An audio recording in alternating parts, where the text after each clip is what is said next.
Sometimes people who keep to themselves aren't unsocials.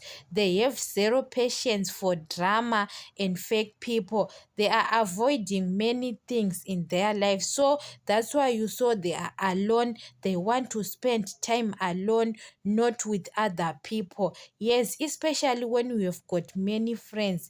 There is some of the gossips. We know that friends they gossip about each other. So those people they are avoiding those things in their lives. So when you saw people who want to be alone, yes, we have to respect them because they don't want some of the things. Even that person was in your life, but when they saw you that you are a toxic person, they would cut you off and move on with their lives because they are avoiding many things in their lives.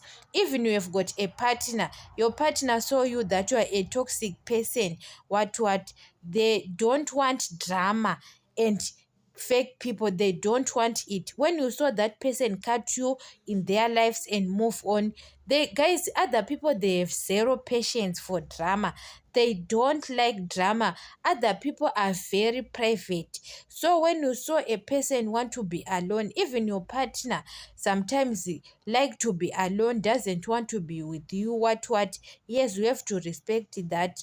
Even your partner keeps some of his private life or her private life. Yes, it's the way because people are different. Maybe your ex loves to have got open to you. Other people they don't want to be open for everything.